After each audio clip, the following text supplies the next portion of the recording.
আর চোখ রাখবো এই মুহূর্তে অত্যন্ত গুরুত্বপূর্ণ খবরের দিকে। বেলুড়ের ভোটবাগানে ভেঙে পড়লো বিপজ্জনক বাড়ির একাংশ, আহত কয়েকজন।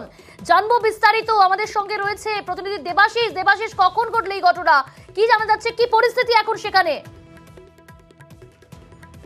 5টা থেকে 5:30টার সময় হঠাৎ করে হুড়মুড়িয়ে এই বাড়ির এক অংশ ভেঙে পড়ে এবং নিচের ফ্লোরে যারা ছিলেন তাদের মধ্যে বেশ কয়েকজন আহত হয়েছে। তাদেরকে উদ্ধার করে টিএল জয়সওয়াল হাসপাতাল সেখানে নিয়ে যাওয়া হয়েছে।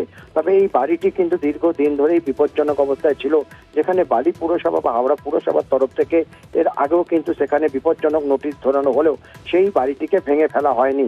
এমনকি বাড়ির মালিককে বারবার করে বলার পরেও সেগুলো কিন্তু কোনো রিপেয়ারিং করা হয়নি বলে আবাসিকদের অভিযোগ।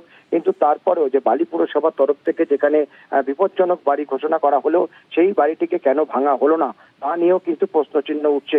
আর যে অবস্থায় বাড়িটি এই মুহূর্তে রয়েছে তাতে কিন্তু ফের বড়সড় দুর্ঘটনা ঘটতে পারে। ফলে আশেপাশে সেখানকার যে লোকজন থেকে তাদেরকে সরিয়ে দেওয়া হয়েছে। আবাসিকদেরও কিন্তু সেই বাড়ি ছেড়ে চলে যাওয়ার নির্দেশ দেওয়া হয়েছে প্রশাসনের তরফ থেকে। তবে সেখানে নজরদারি করা হচ্ছে, যেহেতু ঘনবসতিপূর্ণ এলাকা সেখানে এই দেবাশিস, আহতরা কেমন রয়েছে জানার চেষ্টা করবো তোমার কাছে। আহতরা সেরকম গুরুতর খুব আহত না থাকলেও কিন্তু তাদের চিকিৎসা চলছে হাসপাতালে।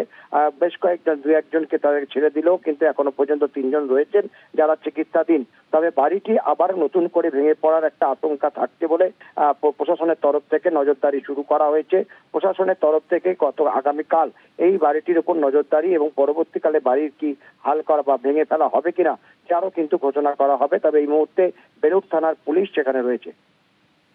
ধন্যবাদ দেবাশিস।